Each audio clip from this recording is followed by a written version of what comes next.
بسم الله الرحمن الرحيم يا أيها الذين آمنوا لا تأكلوا أموالكم بينكم بالباطل إلا أن تكون تجارة عن تراض منكم ولا تقتلوا أنفسكم إن الله كان بكم رحيما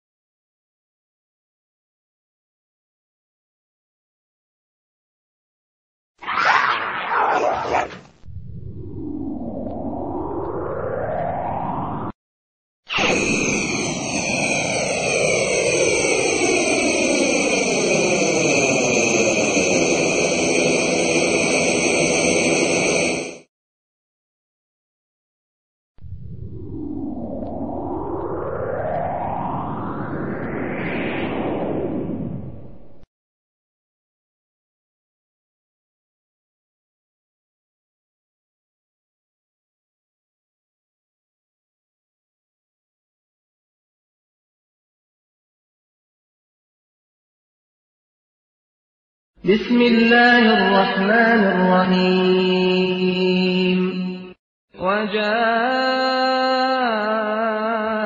سكرة الموت بالحق ذلك ما كنت منه تحيد ونفخ في الصور ذلك يوم الوعيد وجاءت كل نفس معها سائق وشهيد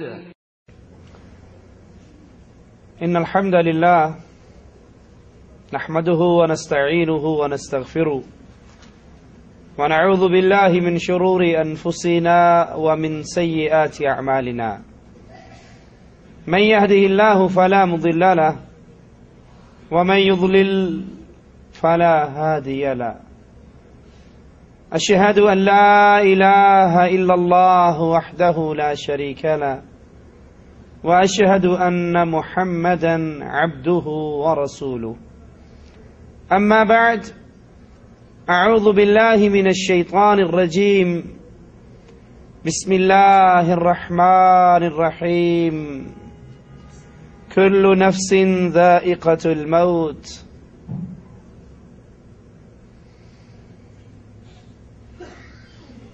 اللہ عز و جل نے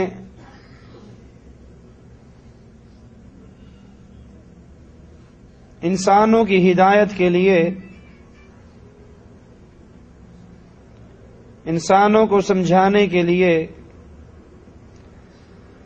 بہت سے داعی واعظ اور ناصح پیدا کیے ہیں۔ رسول اللہ صلی اللہ علیہ وسلم نے اپنے ایک فرمان میں موت کو سب سے بڑا واعظ قرار دیا ہے۔ اللہ کے نبی علیہ الصلاۃ والسلام فرماتے ہیں کفا بالموت واعظا، سمجھنے کے لیے سمجھانے کے لیے موت سب سے بڑا واعظ ہے۔ جس کو یہ موت یاد ہو، جس کو آخرت یاد ہو، جس کو مرنا یاد ہو، جس کو یہ جہان چھوڑنے کا یقین ہو، وہ کبھی بھی اللہ عز و جل کی شریعت سے غافل نہیں رہ سکتا۔ غفلت ہمیشہ آتی ہی تب ہے جب انسان موت سے غافل ہو جاتا ہے۔ وہ سمجھتا ہے اے جہاں میٹھا اگلا جہاں کہیں ڈٹھا، یہ مزے کی زندگی ہے، کون مرے گا کون اٹھے گا، یہ پرانی باتیں ہیں۔ دادا ابو مر گئے تھے کیونکہ بہت بوڑھے تھے، والد صاحب بھی مر گئے تھے کیونکہ بوڑھے ہو گئے تھے، میں تو جوان ہوں، جوان کو موت نہیں آتی ہے۔ جو انسان موت سے غافل ہوتا ہے وہ شیطان کا آسان شکار بن جاتا ہے، اور جس کو موت یاد رہتی ہے وہ اپنے ایک ایک عمل اپنے ایک ایک قول پر اپنا محاسبہ کرتا ہے. یہ جو کچھ میں کہہ رہا ہوں، جو کچھ میں کر رہا ہوں، جو میری زندگی کی روٹین چل رہی ہے، یہ آخرت کے دن میرے لیے ندامت کا باعث بنے گی یا میرے لیے فائدے کا سبب بنے گی. ساری دنیا کے رنج، ساری دنیا کے غم، ساری دنیا کی دکھ اور تکلیفوں کو اگر اکٹھا کر دیا جائے تو موت کی تکلیف دنیا کے ہر غم سے بھاری ہے. قرآن حکیم بیان فرماتا ہے وَجَاءَتْ سَكْرَةُ الْمَوْتِ وَجَاءَتْ سَكْرَةُ الْمَوْتِ بِالْحَقِّ، اور موت کی سختیاں حق کے ساتھ، سچ کے ساتھ آ پہنچی. یہاں حق سے مراد برزخ کی حقیقت، اگلے جہان کی حقیقت. موت کی سختی بڑی شدید ہے، اور جب موت کی سختی اس کا آغاز ہوتا ہے تو پھر اگلے جہان کا یقین انسان کے دل میں بیٹھتا ہے. مالک عز و جل دوسرے مقام پہ بیان فرماتا ہے كَلَّا إِذَا بَلَغَتِ التَّرَاقِيَ وَقِيلَ مَنْ رَاقٍ وَظَنَّ أَنَّهُ الْفِرَاقُ. ایک لمحہ آنے والا ہے آپ پر اور مجھ پر اور پوری کائنات پر، پوری کائنات پر وہ لمحہ موت کا، فنا کا لمحہ آنے والا ہے.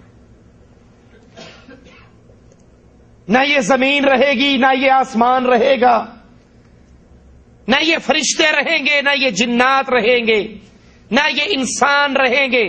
کائنات کی ہر چیز کو فنا ہے. کل من علیہا فان، اس جہاں میں جو آیا ہے وہ جانے کے لیے آیا ہے. وَيَبْقَى وَجْهُ رَبِّكَ ذُو الْجَلَالِ وَالْإِكْرَامِ. اگر کوئی موت سے بچا ہوا ہے، جس کو موت نہیں آنی، وہ عرش والا اللہ ہے. انسان مریں گے، یہ زمین برباد ہوگی، یہ آسمان ٹکڑے ٹکڑے ہوگا، یہ فرشتے مریں گے، عرش کو اٹھانے والے فرشتے، ان کی موت بھی واقع ہوگی. جبرائیل کو موت آئے گی اور آخر میں موت کا فرشتہ بچے گا اور عرش والا اللہ بچے گا. مالک پوچھے گا کون بچا ہے؟ حالانکہ اللہ سب جانتا ہے. وہ کہے گا اللہ، ایک تیری ذات اور ایک تیرا یہ بندہ. مالک کہتا ہے اس کو بھی حکم دے گا کہ تو بھی مر جا.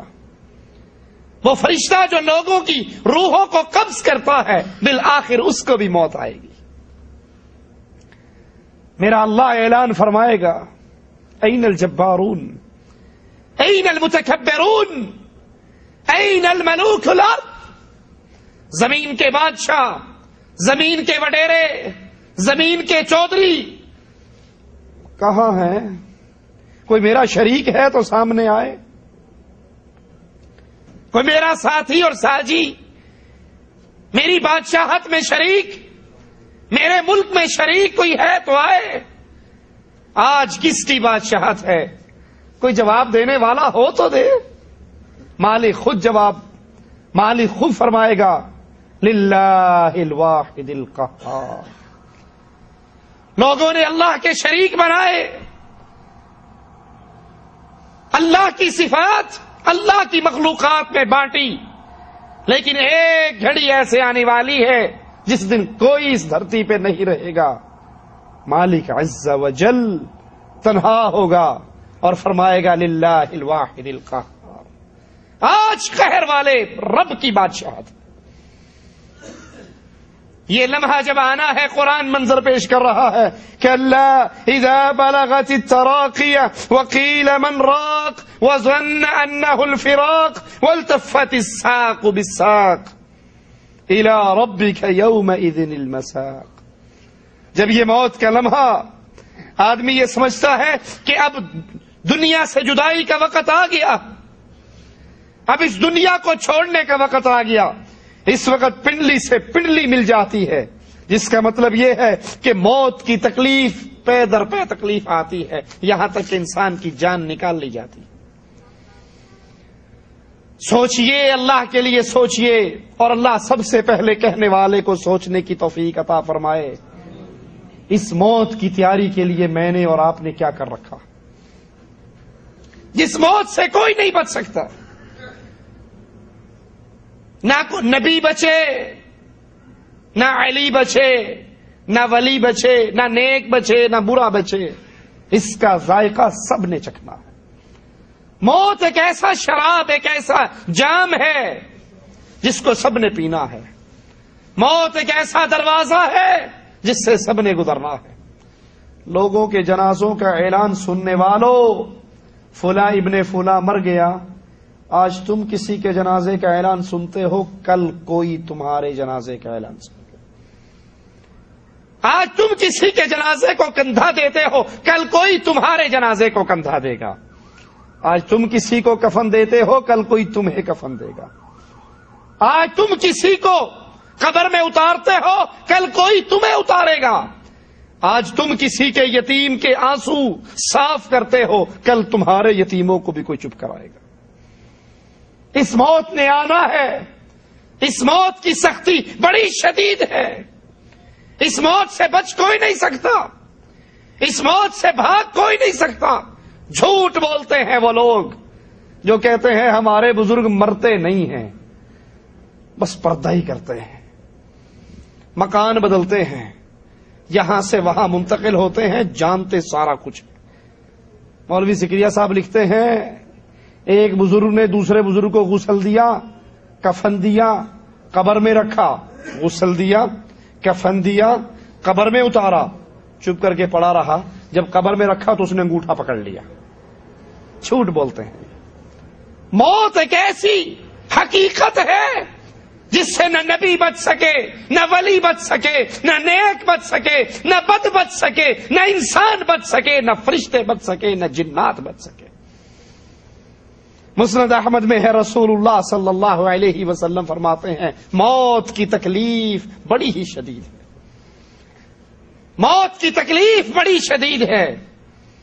اس کے لیے تیاری کر لیجئے، اس کے لیے اپنی زندگی کے گزرتے ہوئے ایک ایک لمحے کے بارے میں غور کر لیجئے۔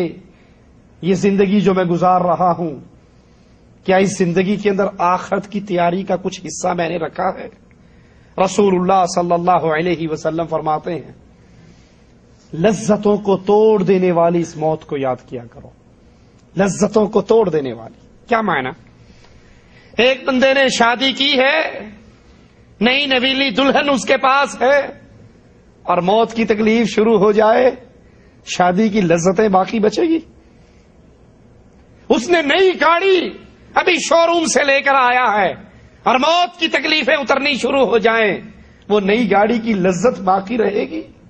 نیا مکان بنایا ہے، ابھی شفٹ ہوا ہے، اور اس کے اوپر موت کی تکلیفیں سٹارٹ ہو جائیں، اس مکان کی لذت باقی رہے گی؟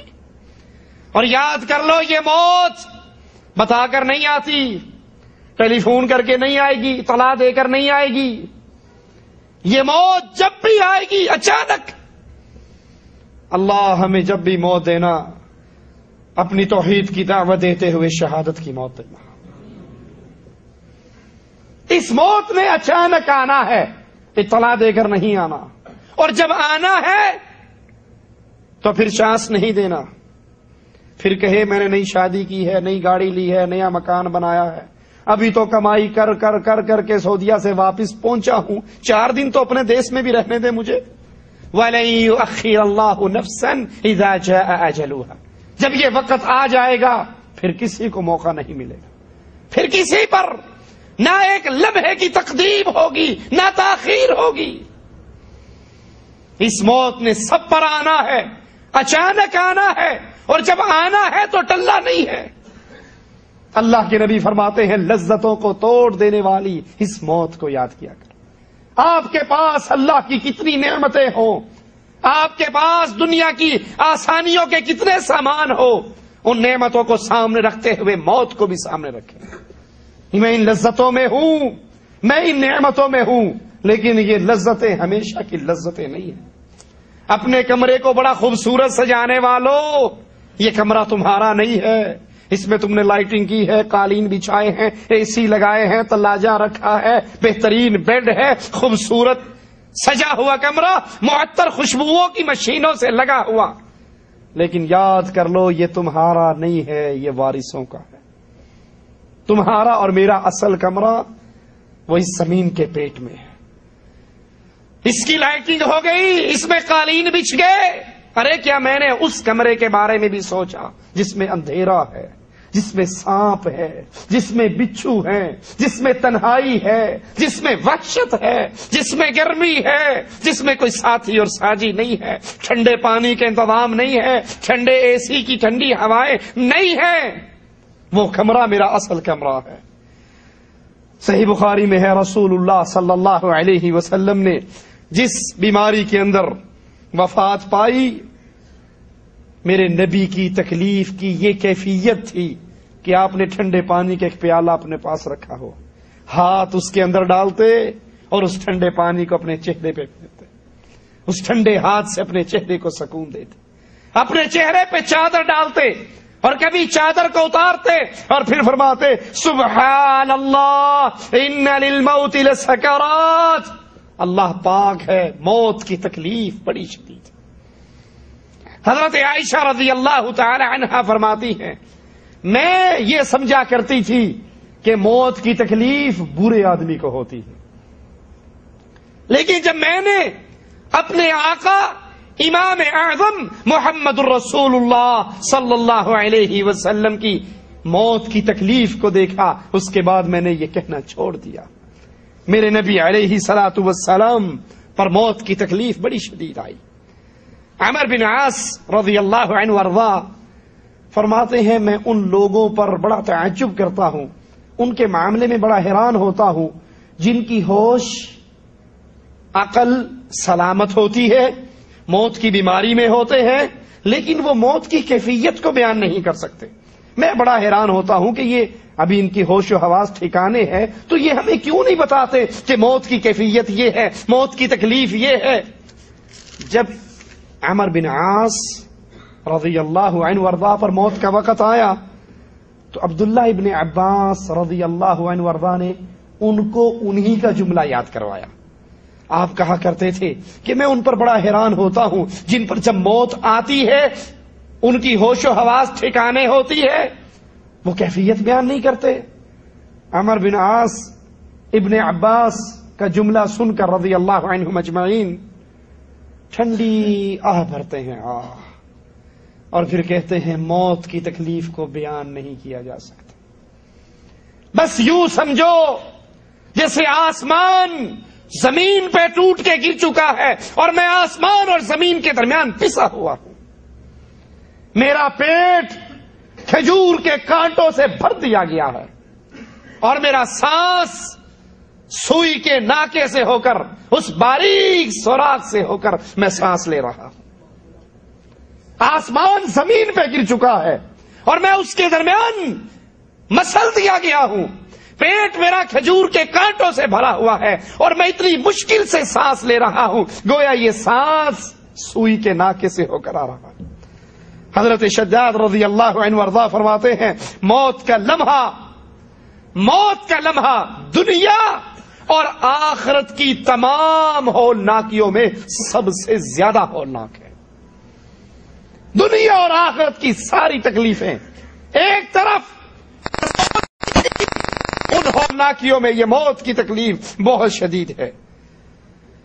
یہ آروں سے چیرے جانے سے زیادہ اذیتناک، کینچیوں کے کاٹے جانے سے زیادہ تکلیف دے اور ہنڈیوں کے ابلنے سے زیادہ مصیبت والا ہے یہ موت کا لمحہ۔ عمر بن عبدالعزیز رحمہ اللہ مالک عز و جل سے دعا کیا کرتے تھے، اللہم ہون علی الموت، اے اللہ موت کی تکلیف کو میرے اوپر آسان فرما۔ کیا کبھی میں نے اور آپ نے بھی تنہائی میں اس موت کو یاد کیا، اس موت کی تکلیفوں سے رب کی پناہ چاہی اور اس کے لیے آئندہ کوئی پلاننگ، کوئی پروگرام سوچا؟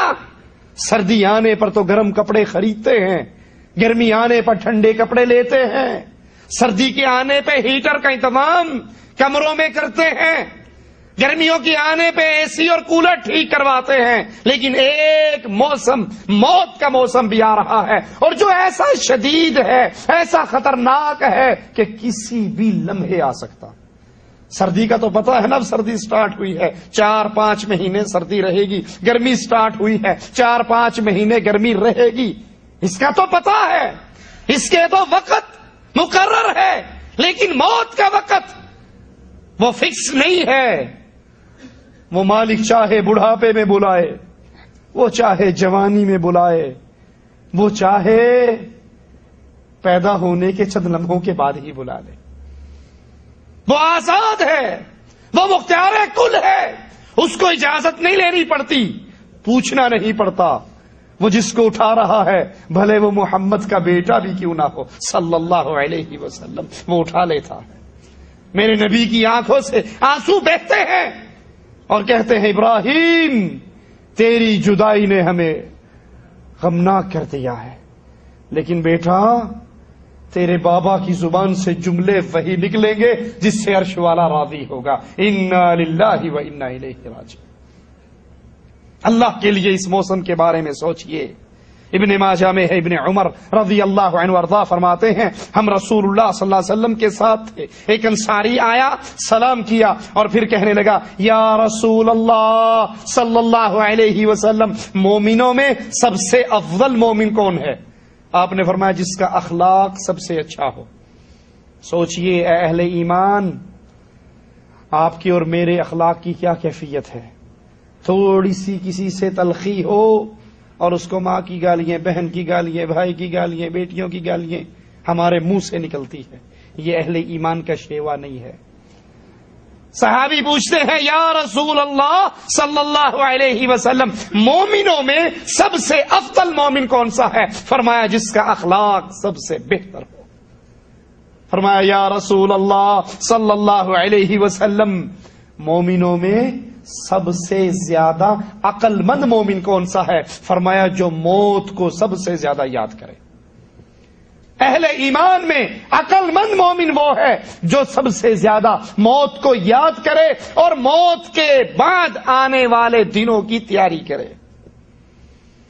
حدیث میں آتا ہے رسول اللہ صلی اللہ علیہ وسلم کے اصحاب میں سے ایک شخص فوت ہو گیا، اللہ کے نبی صلی اللہ علیہ وسلم اس کے جنازے کے لیے نکلے، صحابہ نے اس شخص کی تعریف کرنا شروع کر دی، اللہ کے نبی خاموشی سے سنتے رہے۔ جب صحابہ خاموش ہوئے تو رسول اللہ صلی اللہ علیہ وسلم نے پوچھا کیا یہ شخص موت کو کثرت سے یاد کرتا تھا؟ صحابہ نے کہا نہیں اللہ کے نبی۔ کہا کیا اس نے اپنی نفسانی خواہشات کو، مرغوبات نفس کو ترک کر دیا تھا؟ کہا نہیں اللہ کے نبی۔ تو آپ نے فرمایا تم جس درجے پر پہنچے ہو یہ شخص اس درجے پر نہیں پہنچ سکا۔ اہل ایمان ہونے کے باوجود جو انسان کثرت سے موت کو یاد کرتا ہے اور نفسانی خواہشات کو ترک کرتا ہے، وہ مقام اہل ایمان کے اندر اس کا مقام اور بلند ہو جاتا ہے۔ فرمایا اگر یہ موت کو یاد نہیں کرتا تھا کثرت سے اور اپنی نفسانی خواہشات کو ترک نہیں کرتا تھا تو جس مقام پہ تم پہنچے ہو یہ اس مقام پہ نہیں پہنچا۔ رسول اللہ صلی اللہ علیہ وسلم نے فرمایا اپنے اللہ سے حیا کیا کرو۔ صحابہ نے کہا یا رسول اللہ صلی اللہ علیہ وسلم، اللہ کا شکر ہے ہم اپنے اللہ سے حیا کرتے ہیں۔ فرمایا نہیں، اللہ سے حیا کرو جیسے حیا کرنے کا حق ہے۔ اور وہ حق کیا ہے؟ فرمایا اپنے سر کی حفاظت کرو اور جو کچھ سر میں ہے اس کی حفاظت کرو، اپنی آنکھ کی حفاظت کرو، اپنے کان کی حفاظت کرو، اپنی آنکھوں کی حفاظت کرو۔ اللہ عز و جل سب سے پہلے کہنے والے کو اس پہ عمل کی توفیق عطا فرمائے اور پھر ہر سننے والے کو نبی کی یہ حدیث اپنے دل میں اتارنے کی توفیق عطا فرمائے۔ اللہ سے حق، حیا کا حق کیا ہے؟ آپ کی آنکھ وہ دیکھے جس سے اللہ راضی ہو، آپ کے کان وہ سنے جس سے اللہ راضی ہو، آپ کی زبان وہ کہے جس سے اللہ راضی ہو۔ اپنے کمروں میں، اپنی گاڑیوں میں گانوں کی والیوم کی سیڑھیاں لا کے رکھنے والوں، اور یہ شیطان کے جملے دہرانے والوں تو انو کی پتہ، یہ تو روح کی غذا ہے. کسی کو منع کرو نا بھائی یہ گانے نہ سنا کرو، یہ دل میں نفاق پیدا کرتے ہیں، یہ گناہ کا دروازہ ہے، یہ نفاق کا دروازہ ہے، تو کہتے ہیں مولوی صاحب بات تو ٹھیک ہے لیکن موسیقی روح کی غذا ہے. ہاں مانتے ہیں کہ یہ واقعی روح کی غذا ہے، لیکن آپ کو بھی ماننا پڑے گا روحیں کتنی قسم کی ہیں؟ 2 قسم. ایک روح جنت میں جانے والی اور ایک روح جنت میں جانے والی روح کے بارے میں تو قرآن بتاتا ہے کہ ان کو سکون کس چیز سے ملتا ہے؟ اللہ کے ذکر سے. اور جو جہنم میں جانے والی ہیں ان کو سکون ملتا ہے شیطان کی آواز سے. اب فیصلہ آپ خود کر لیجئے کہ یہ موسیقی کون سی روح کی غذا ہے، جو جنت میں جائے گی یا جہنم میں؟ اللہ سے حیا کرو، اپنے سر کی حفاظت کرو، اور سر میں جو کچھ ہے اس کی حفاظت کرو، اپنی آنکھوں کی، اپنے کانوں کی، اپنی زبان کی. یہ زبان یہ ایسی نہیں ہے کہ آپ اس کو آزاد چھوڑ دیں، جو اس کے جی میں آئے کہتی رہے. عائشہ رضی اللہ تعالی عنہا نے اپنی ایک سوگن کے بارے میں اتنا کہا تھا، چھوٹے قد والی. کس نے کہا تھا؟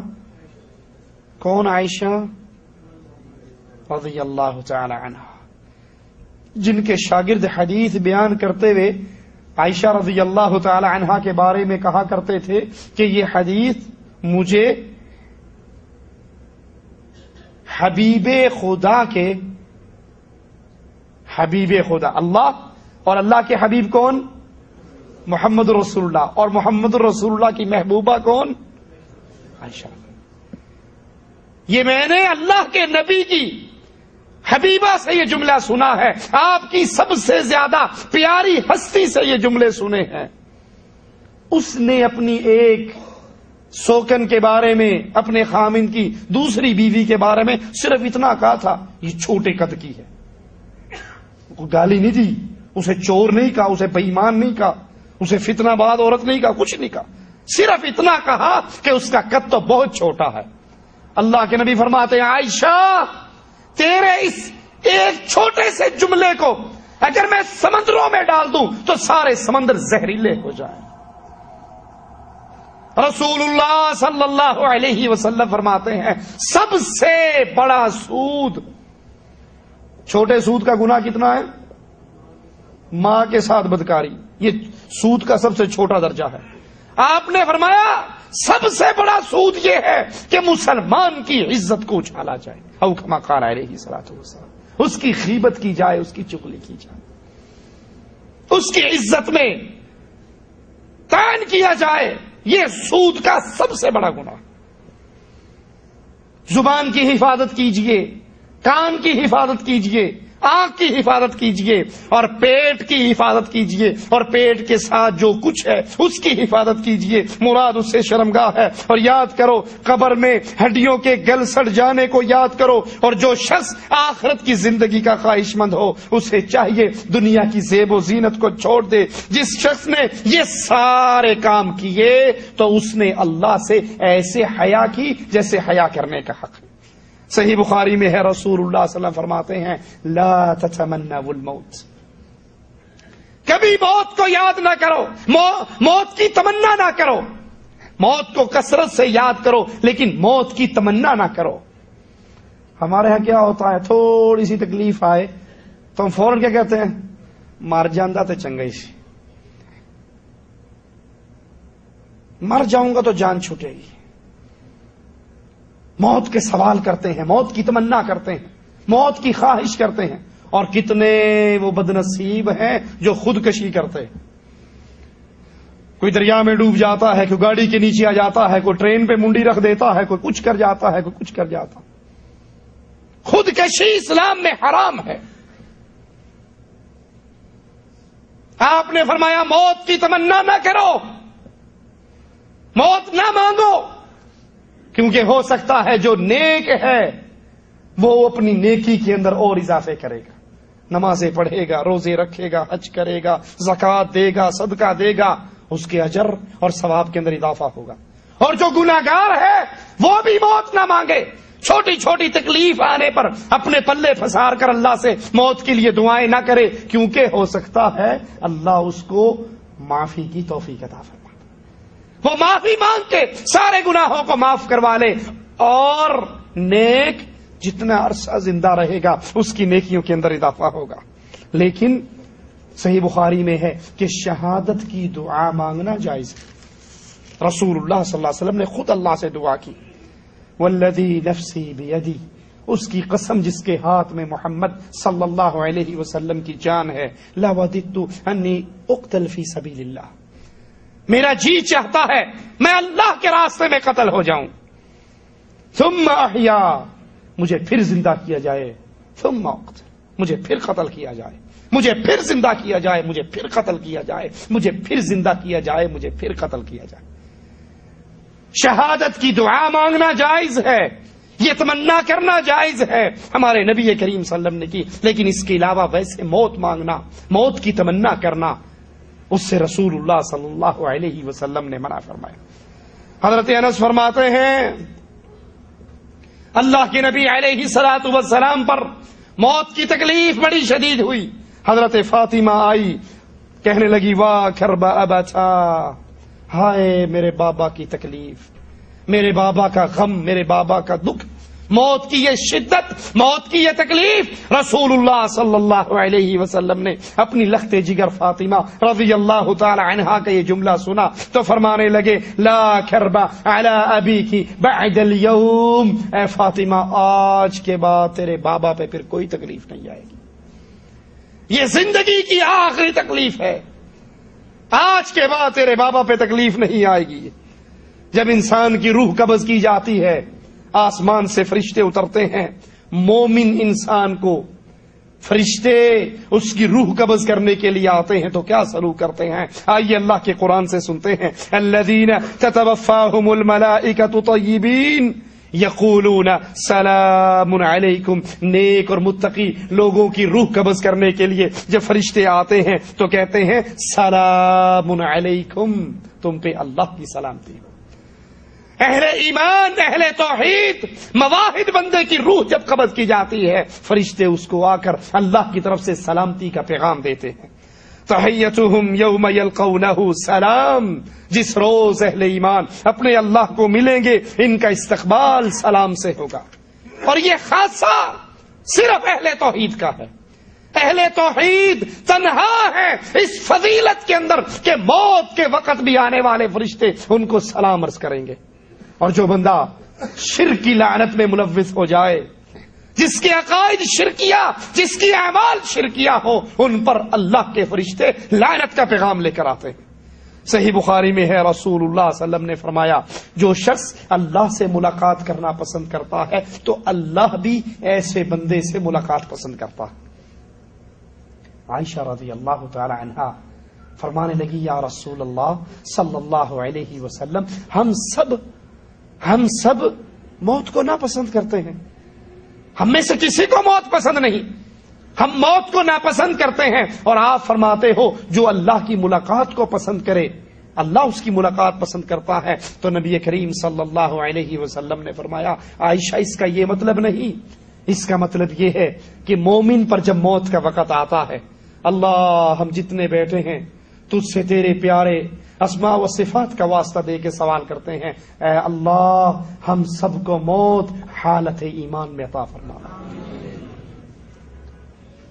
جب مومن پر موت کا وقت آتا ہے تو اس کو آخرت کی نعمتوں کی خوشخبری سنا دی جاتی ہے، اس کو پھر سب سے زیادہ پیاری چیز آخرت کی نعمتیں ہوتی ہے، اور اس کا جی چاہتا ہے وہ جلدی سے جلدی اپنے اللہ سے ملاقات کر لے۔ جب وہ اللہ سے ملاقات کو پسند کرتا ہے اللہ عز و جل اس کی ملاقات کو پسند کرتا ہے، اور کافر جب اس پہ موت کا وقت آتا ہے اس کو آخرت کی تکلیفوں کی خوشخبری دی جاتی ہے، ڈرا دیا جاتا ہے، تو اس کو اس وقت سب سے زیادہ بری چیز آخرت کا وہ عذاب لگتا ہے، اور وہ جی نہیں چاہتا کہ وہ اللہ سے ملاقات کرے، تو وہ اللہ کی ملاقات کو پسند نہیں کرتا، اللہ عز و جل اس کی ملاقات کو پسند نہیں کرتا۔ مسند احمد میں ہے، حضرت برا سے روایت ہے، فرماتے ہیں ہم ایک انصاری کے جنازے کے ساتھ رسول اللہ صلی اللہ علیہ وسلم کے ساتھ نکلے. جب ہم قبر پر پہنچے، قبر ابھی نامکمل تھی، اللہ کے نبی صلی اللہ علیہ وسلم بیٹھ گئے. ہم آپ کے ارد گرد ایسے بیٹھے جیسے ہمارے سروں پر پرندے بیٹھے ہوں. آپ کے ہاتھ میں ایک چھڑی تھی جس سے آپ زمین کریت رہے تھے. آپ نے اچانک اپنا سر مبارک اٹھایا اور 2 یا 3 مرتبہ کہا، لوگو عذاب قبر سے اللہ کی پناہ مانگا کرو. قبر کی اس شدت سے، قبر کے اس عذاب سے اللہ کی پناہ مانگا کرو. پھر فرمایا جب مومن آدمی اس دنیا سے آخرت کی طرف روانہ ہونے لگتا ہے تو پھر اس کے پاس اس قدر سفید چہرے والے فرشتے آتے ہیں جیسے وہ چمکتے ہوئے سورج ہوں. جنت کے کفن لے کر آتے ہیں.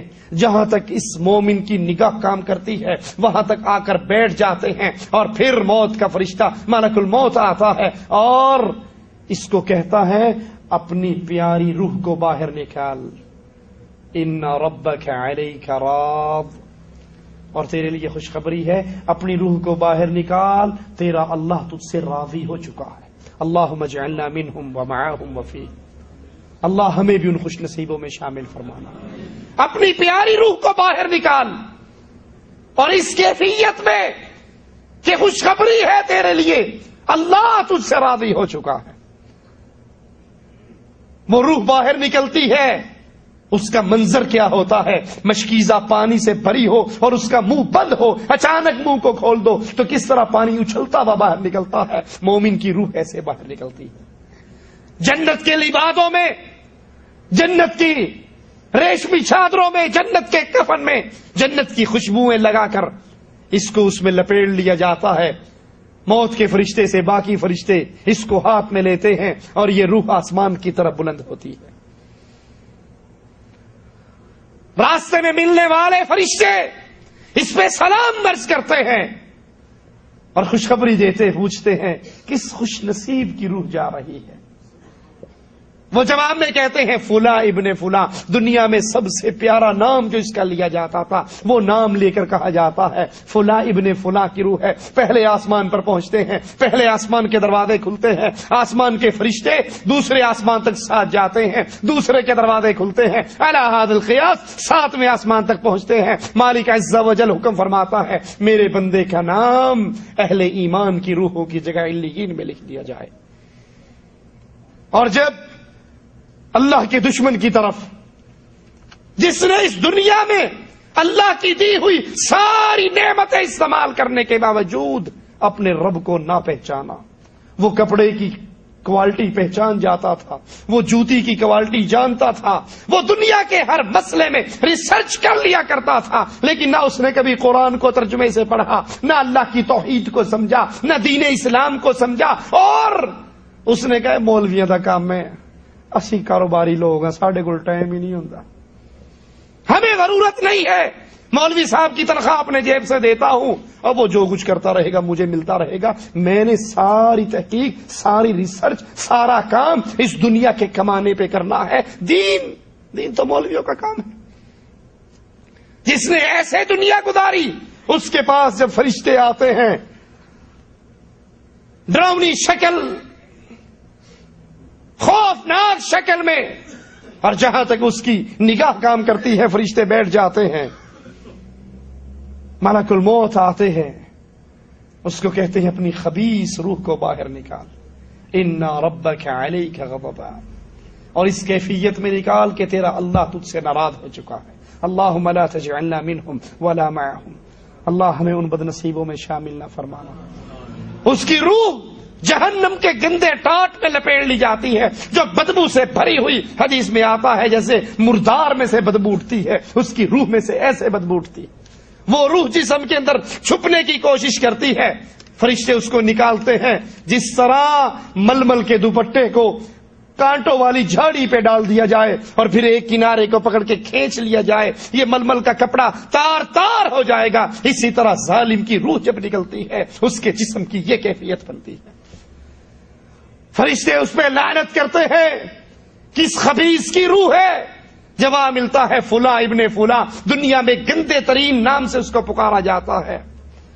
پہلی زمین کے دروازے کھلتے ہیں، دوسری کے کھلتے ہیں، اور پھر مالک عز و جل کہتا ہے اس کو ظالموں کی روحوں کی ٹھکانوں کی جگہ پر سجیگین میں اس کا نام لکھ دیا جائے۔ اللہ کے لیے اس زندگی کو غنیمت جانیے۔ یہ 60 سالہ 70 سالہ زندگی یہ اللہ کی طرف سے دیا ہوا پہلا اور آخری موقع ہے۔ اس زندگی میں اگر آپ نے اور میں نے اپنی آخرت کو سنوار لیا تو قیامت کے دن ہم پر اللہ کی طرف سے سلامتی کا پیغام آئے گا۔ اور اگر اس زندگی کو کھانا پینا، بچے پیدا کرنا، 4 پیسے کمانا اور سو جانا اسی کے اندر آپ نے گزار دیا، میں نے گزار دیا، تو یاد کر لو ہم سے بڑھ کر بدنصیب اور کوئی نہیں ہے۔ کافر کی روح، ظالم کی روح، اللہ کے دین کے دشمن کی روح، مشرک کی روح قبض جب ہوتی ہے تو آئیے قرآن حکیم اس کا منظر پیش کرتا ہے۔ الذین تتوفاہم الملائکۃ ظالمی انفسہم فالقوا السلم۔ ظالم کو فرشتے آتے ہیں لینے کے لیے، کیسے؟ جنہوں نے اپنی جانوں پر ظلم کیا، اللہ کو چھوڑ کر غیر اللہ کی پوجا کی، مالک کو چھوڑ کر درگاہوں پہ سجدے کیے، درباروں پہ سجدے کیے، غیر اللہ کی صدائیں لگائی، غیر اللہ کے لیے نظر و نیاز دی، اس اللہ کی وحدانیت کے حق کو نہ پہچانا۔ جب فرشتے ان کو لینے آتے ہیں تو پھر یہ اپنی ہتھیار ڈال دینا جسے کہتے ہیں نا، تو یہ فوراً فرما برداری کی صورت اختیار کرتے ہیں اور انکار کریں گے اپنے جرائم سے کہ ہم نے ایسے نہیں کیا، ہم تو مطیع اور فرما بردار ہیں۔ ما كنا نعمل من سوء، ہم کب گناہ کرتے تھے، ہم کب شرک کرتے تھے؟ ساری زندگی غیر اللہ کی نظر و نیاز میں گزار دی، اور اس وقت کہیں گے ہم نے تو کبھی 11ویں دی نہیں۔ ایک تعویذ اس کندھے پہ، ایک تعویذ اس کندھے پہ، امام ضامن گلے میں، اور اس کو کہیں گے ہم نے تو یہ کیا ہی نہیں۔ ما كنا نعمل من سوء، ہم نہیں کرتے تھے۔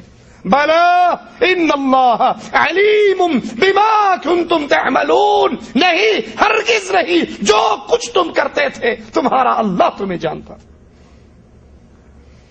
اس وقت اپنی آنکھوں سے دیکھ کر اپنے تمام طرح کے شرک سے توبہ تائب ہونے کا اعلان کریں گے، اس سے انکاری ہو جائیں گے، لیکن یاد کر لیجئے اس وقت کا انکار فائدہ نہیں دے گا، فائدہ ابھی کی زندگی میں ہے۔ آج اللہ کی توحید کو سیکھیے، آج قرآن حکیم کو ترجمے سے پڑھیے، اللہ کی وحدانیت کے دین کو، اس دین حنیف کو سیکھیے، اس عقیدہ توحید کو سیکھیے، اور ہر طرح کے شرک سے توبہ تائب ہو کر عبادت کو خالص اللہ کے لیے کیجیے۔ اور اگر نہیں تو پھر منظر قرآن حکیم کا سامنے رکھیے، فَادْخُلُوا أَبْوَابَ جَهَنَّمَ خَالِدِينَ فِيهَا فَلَبِئْسَ مَثْوَى الْمُتَكَبِّرِينَ۔ اہل شرک کو کہا جائے گا چلو جہنم کے دروازوں میں سے داخل ہو جاؤ، اور یہ جہنم تکبر کرنے والوں کا سب سے برا ٹھکانہ۔ تکبر کرنے والے کون؟ جس کو حق مل جائے، یاد کر لیں تکبر کی تعریف اپنے دل میں بٹھائیں، لوگوں کو حقیر جاننا، ہم سید ہیں، یہ مصلی، یہ موچی، یہ تیلی، یہ کمار، لوگوں کو، اللہ کے بندوں کو حقیر جاننا، اور حق بات سن کر ٹھکرا دینا، نہ ماننا۔ کتنے وہ مسائل ہیں، کتنے وہ احکام ہیں، آپ تک اور مجھ تک اللہ کی توحید کی بات پہنچ جائے فوراً سر جھکا دیجئے، اور جو اللہ کی توحید کی بات کو سن کر، قرآن کی واضح آیات کو سن کر، امام الانبیاء کے واضح فرامین کو سن کر نہیں مانتا، ٹھوکر مار دیتا ہے، قوم قبیلے کی وجہ سے، فرقے پیر کی وجہ سے، حضرت اور مرشد کی وجہ سے وہ تکبر کر رہا ہے اللہ اور اس کے رسول کی بات کو ٹھوکر مار کر۔ اور جو اس طرح قرآن و حدیث کے دلائل کو ٹھکراتا ہے اس کا ٹھکانہ اللہ کی جہنم ہے۔ وَلَوْ تَرَىٰ إِذْ يَتَوَفَّى الَّذِينَ كَفَرُوا الْمَلَائِكَةُ يَضْرِبُونَ وُجُوهَهُمْ وَأَدْبَارَهُمْ وَذُوقُوا عَذَابَ الْحَرِيقِ۔ کاش تم وہ منظر دیکھو جب فرشتے کافروں کی روح قبض کر رہے ہوتے ہیں اور ساتھ ساتھ ان کے چہروں پر اور ان کی پیٹھوں پر تھپڑ برساتے ہیں، ضربے لگاتے ہیں اور کہتے ہیں اب جلنے کے عذاب کا مزہ چکھو۔ ان کے چہرے پیٹے جاتے ہیں، پشتوں پہ ضربیں ماری جاتی ہیں اور کہا جاتا ہے ذوقوا عذاب الحریق، یہ جہنم کا عذاب اہل شرک کے لیے ہے۔ فَكَيْفَ إِذَا تَوَفَّتْهُمُ الْمَلَائِكَةُ يَضْرِبُونَ وُجُوهَهُمْ وَأَدْبَارَهُمْ، اس وقت کیا حال ہوگا اہل شرک اور کفر کا جب فرشتے ان کی روح قبض کریں گے اور ساتھ ساتھ ان کے چہروں اور پیٹھوں پر ماریں گے۔ وَلَوْ تَرَى إِذِ الظَّالِمُونَ فِي غَمَرَاتِ الْمَوْتِ وَالْمَلَائِكَةُ بَاسِطُو أَيْدِيهِمْ أَخْرِجُوا أَنفُسَكُمْ الْيَوْمَ تُجْزَوْنَ عَذَابَ الْهُونِ بِمَا كُنْتُمْ تَقُولُونَ عَلَى اللَّهِ غَيْرَ الْحَقِّ وَكُنْتُمْ عَنْ آيَاتِهِ تَسْتَكْبِرُونَ۔ اس گھڑی کو اپنے سامنے رکھیے، کاش تم کفار کو موت کی کیفیت میں دیکھ سکو، موت کی سختیوں میں پھنسے ہوئے دیکھ سکو۔ والملائکۃ باسطوا ایدیہم، جب فرشتے ان کی طرف ہاتھ بڑھائیں گے اور کہیں گے اخرجوا انفسکم، اپنے نفسوں کو باہر نکالو، اپنی خبیث روحوں کو باہر نکالو۔ الیوم تجزون عذاب الہون، آج تمہیں شدید عذاب، ذلیل کر دینے والا عذاب، رسوا کر دینے والا عذاب دیا جائے گا۔ کیوں؟ بما کنتم تقولون علی اللہ غیر الحق، اس جرم کی وجہ سے جو تم دنیا کے اندر اللہ پر جھوٹ باندھا کرتے تھے۔ کتنے ہی وہ مولوی آپ کو ملیں گے، ان کی تقریریں سن لیجئے، ان کی سیڈیاں دیکھ لیجئے، ان کے چینل اٹینڈ کر لیجئے، ان کے پروگراموں کو، وہ اللہ پر جھوٹ باندھتے ہوئے اپنے سارے شرک کے بارے میں دلیل دیتے ہیں کہ یہ جو کچھ ہم کر رہے ہیں یہی شریعت ہے، یہی اسلام ہے، یہی دین ہے۔ الصلاۃ والسلام علیکہ یا نور من نور اللہ کی صدائیں بھی لگاتے ہیں، اللہ کے نبی کو اللہ کی ذات کا شریک بھی بناتے ہیں اور پھر دلیل بھی دیتے ہیں کہ یہ جو کچھ ہم کہہ رہے ہیں یہ اللہ کی طرف سے کہہ رہے ہیں، یہ شریعت کے فیصلے سنا رہے ہیں۔ وہ اللہ پر بھی جھوٹ بولتے، اللہ کے کلام پر بھی جھوٹ بولتے، امام الانبیاء پر بھی جھوٹ بولتے، تو آج تمہیں عذاب دیا جائے گا بما کنتم تقولون علی اللہ غیر الحق، تم اللہ کی طرف جھوٹ کی نسبت کرتے تھے۔ وکنتم عن آیاتہ تستکبرون، جب تمہیں توحید کی خالص آیات سنائی جاتی، قرآن حکیم کے دو ٹوک فیصلے سنائے جاتے تو پھر منہ موڑ لیتے، تکبر کرتے ہوئے نکل جاتے، اور کئی تو کہہ بھی دیتے ہیں جی بات تو ٹھیک ہے لیکن ہمارے مذہب کے خلاف ہے، آیت تو ٹھیک ہے، حدیث تو ٹھیک ہے، لیکن جو کچھ آپ کہہ رہے ہو یہ ہمارے مذہب میں نہیں ہے۔ ارے مذہب اتارنے والا اللہ ہے، ہم تو اس مذہب کے اوپر چلنے والے ہیں، جس کا مذہب اللہ کے دیے ہوئے قرآن و حدیث سے ٹکرا جائے، خود بدلتے نہیں قرآن کو بدل دیتے ہیں کہ غلامی میں بدل جاتا ہے قوموں کا ضمیر، اپنی سوچ کو چھوڑا جائے گا یا رب کی شریعت کو چھوڑا جائے گا۔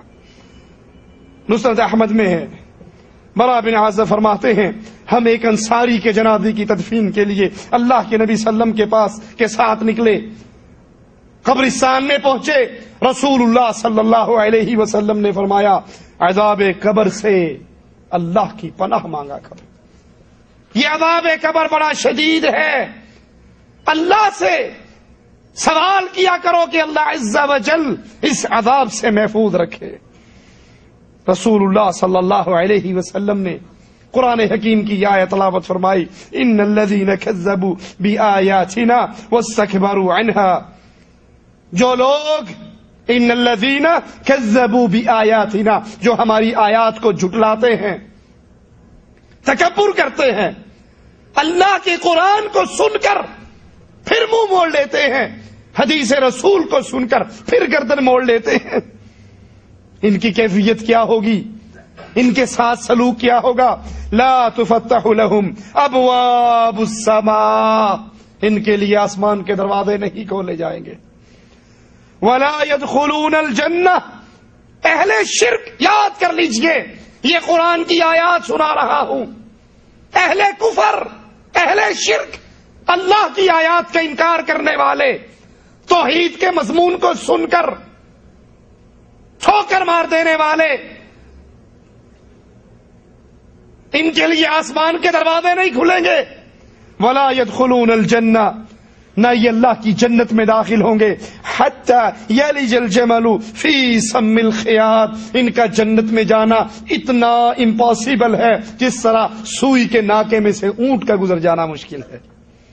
جس طرح اونٹ سوئی کے سوراخ میں سے نہیں گزر سکتا، مشرک اسی طرح کبھی اللہ کی جنت میں داخل نہیں ہو سکتا. وَكَذَلِكَ نَجْزِي الْمُجْرِمِينَ، جس نے اللہ کی توحید کو چھوڑا، یہ پیشانی جو خالص اللہ کے لیے جھکنے کے لیے بنی، اس نے اس کو درگاہوں پر جھکایا، درباروں پہ جھکایا، ٹھیکریوں پہ جھکایا، قبروں پہ جھکایا، قبوں اور جبوں کے سامنے جھکایا، جانوروں کے سامنے جھکایا. اللہ کی قسم یہ جرم ہے، اور مجرم کے ساتھ مالک یہی سلوک کرتا.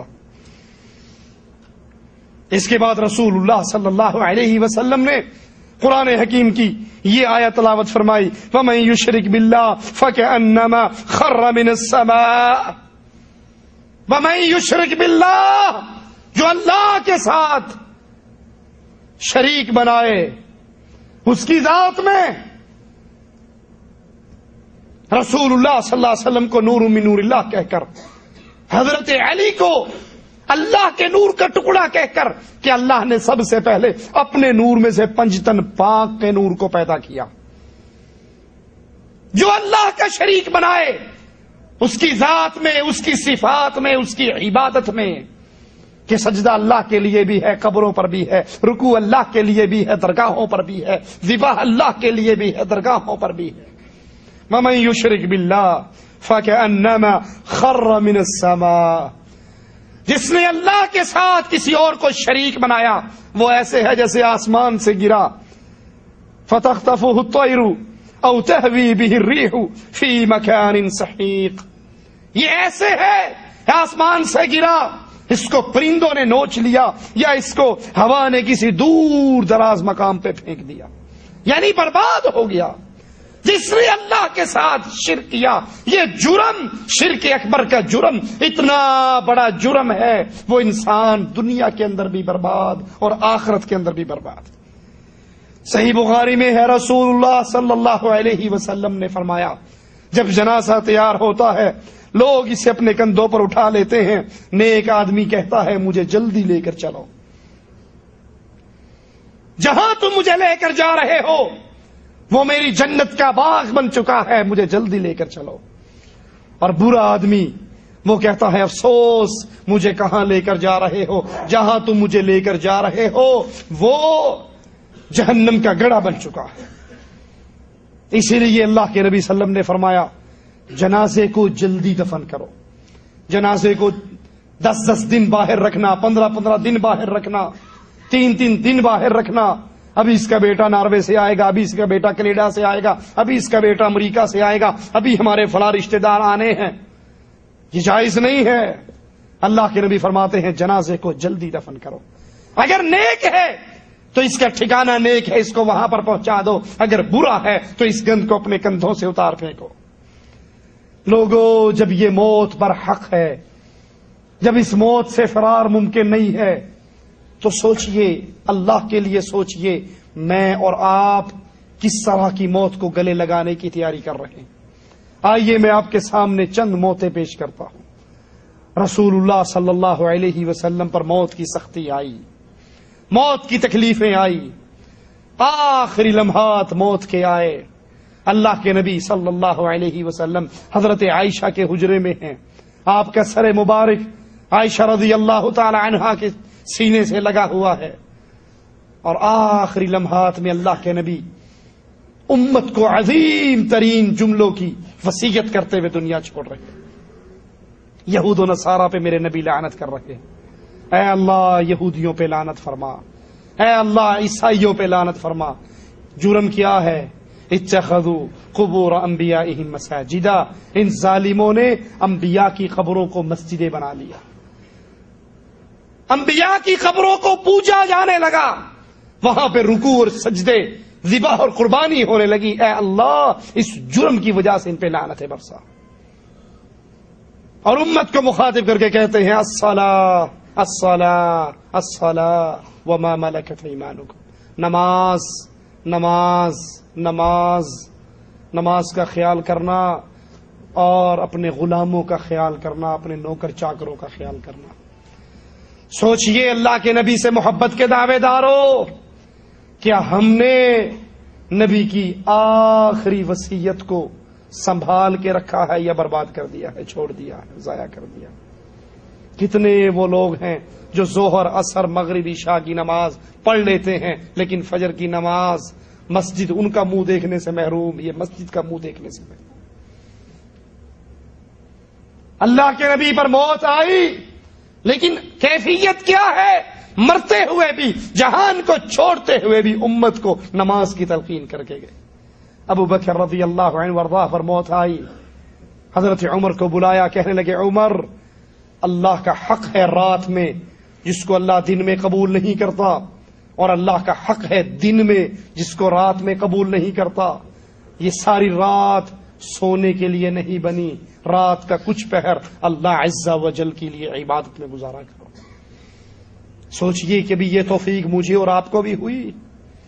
رات کو 2-2 بجے تک کیبل ڈش انٹینے کے سامنے بیٹھنے والوں اور فجر کی نماز کو ضائع کر دینے والوں، ہم کس طرح کی موت کو اپنے گلے لگانے کی تیاری کر رہے؟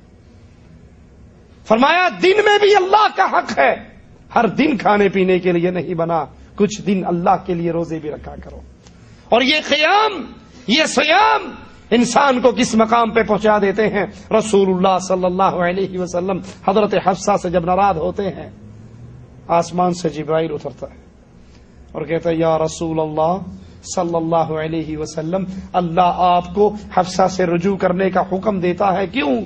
انہا قوامۃ صوامہ، یہ اللہ کی بندی اللہ کے لیے بڑے روزے رکھتی ہے اور بہت زیادہ قیام کرتی ہے، اللہ کو یہ بڑی پسند ہے اور جنت میں بھی یہ آپ ہی کی بیوی ہے۔ عمر رضی اللہ عنہ وارضا شہید محراب مسجد کے اندر فجر کی نماز کی جماعت کروا رہے، کافر ظالم خنجر کا وار کرتا ہے، حضرت عمر زخمی ہو کے زمین پہ گر جاتے ہیں، ہوش آتی ہے، کہتے ہیں مجھے اٹھا کر بٹھاؤ، میری نماز باقی ہے، اور جس کی نماز نہیں اس کا دین نہیں۔ آخری لمحات ہیں عمر ابن خطاب رضی اللہ عنہ وارضا کے، لیکن آخری لمحات کے اندر بھی حضرت عمر کو فکر کس بات کی ہے؟ نماز، نماز، نماز۔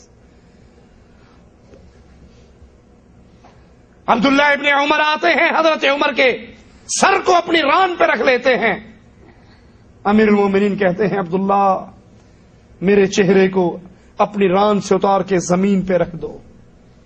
زمین پہ چہرہ رکھا جاتا ہے، اپنے گال کو مٹی میں رگڑتے ہیں، کہتے ہیں میرے چہرے کو زمین پہ رکھو تاکہ میرے چہرے پر، میرے سر پر مٹی لگ جائے، اور اللہ میری اس کیفیت کو دیکھ کر مجھ پہ رحم کر کے میرے گناہوں کو معاف کر دے۔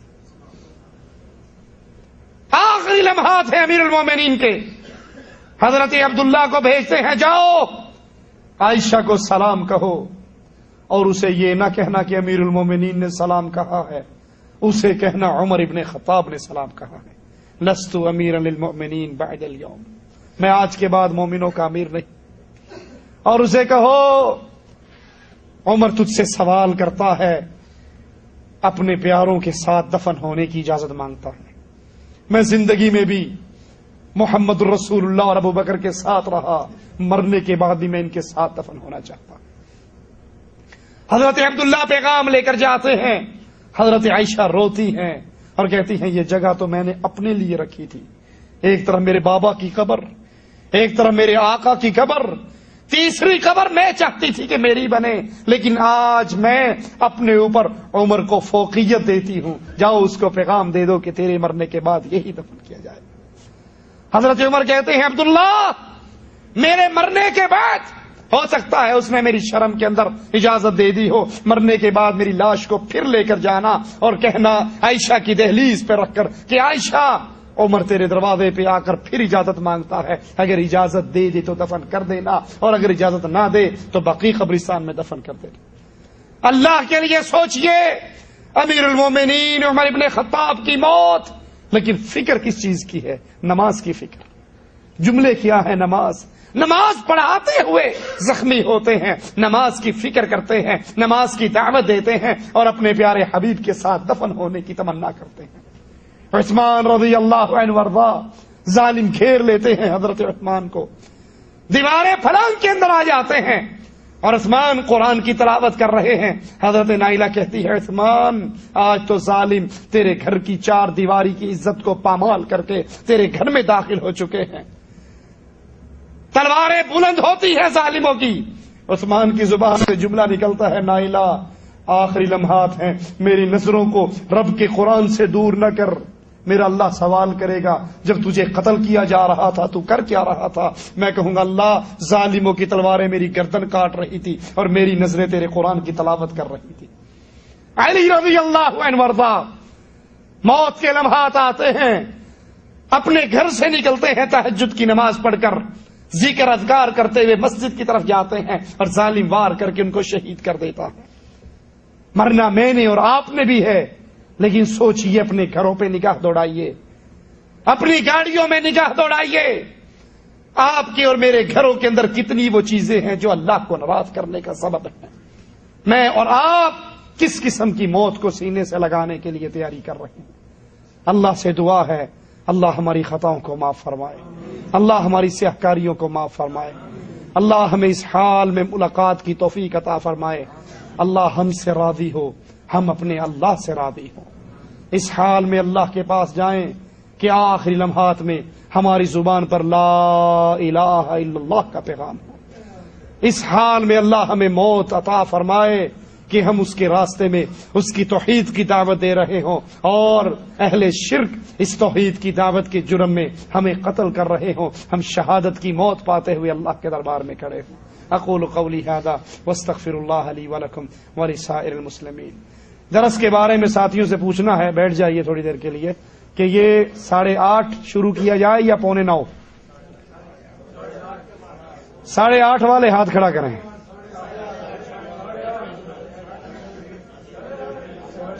چلے ٹھیک ہے، انشاءاللہ اگلا درس 8:30 بجے۔ اگر کسی ساتھی کے پاس ڈرائیور نہیں پہنچا یا لیٹ پہنچے تو وہ میرے نمبر پہ رابطہ کرے تاکہ ان سے وہ ٹائم پہ آپ کو لینے آئے۔